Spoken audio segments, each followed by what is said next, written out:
सोमवार अर्थात गतकाली केंद्रीय माध्यमिक शिक्षा बोर्ड बा सीबीएसई परीक्षा फल प्रकाश पाई। उच्च माध्यमिक शिक्षा परिषद बा सीएचएसई युक्त 2 परीक्षा फल केबे बाहरिबो ताकु ने पिलांक मध्यरे उत्कंठा देखिबाकू मिली।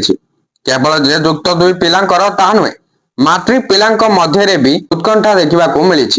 सूचनायोग्य सीएचएसई पक्षरु फेब्रुआरी 16 रु परीक्षा आरंभ होइतिला। मार्च 20 तारिख रे परीक्षा शेष होइतिला। खाता देखा मध्य एप्रिल 22 तारिख रु शेष होइछि। सीएचएसई पक्षरु मध्य मे 15 सुधा रिजल्ट घोषणा करा जिवो बोली कहा जायतिला। मूल्यांकन रे विलंब होइतिला। एबे परिषद पक्षरु मूल्यांकन मार्क को वेबसाइट रे प्रकाश प्रक्रिया पई एक आईटी फार्म को दायित्व दिया जायछि। परीक्षा रिजल्ट केबे प्रकाश पाइबो ताको ने सीएचएसई पक्षरु कोनोसी स्पष्टीकरण दिया जाय नै। अनुरूप भावे माध्यमिक शिक्षा बोर्ड पक्षरु फेब्रुआरी 20 रु मार्च 4 तारिख पर्यंत परीक्षा होइतिला।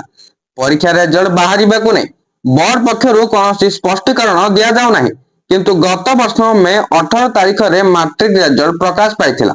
एबे सीबीएसई रिजल्ट प्रकाश पर अभिभावक छात्र छात्री मध्य रिजल्ट प्रकाश को नै उत्कंठा प्रकाश पाइछि। सूचनायोग्य युक्त 2 रे चलित वर्ष मोट 3,86,250 जन परीक्षा देइछंती। सेहिपरि मैट्रिक पाई 5.5 लाख रु अधिक पिला परीक्षा देइछंती। बर्तमान जहाँ भी किछि नवा सूचना आसीथिला मु आपण मानकु जणै साली। आगु जहाँ भी किछि नवा सूचना आसीबो ए चैनल माध्यम रे सर्वप्रथम देखिया को पाई जिवे। तेनु करी वर्तमान चैनल को सब्सक्राइब करी बेल आइकन को प्रेस करी ऑल दे क्लिक कर रखिया को जमार भी भूलंतो नहीं।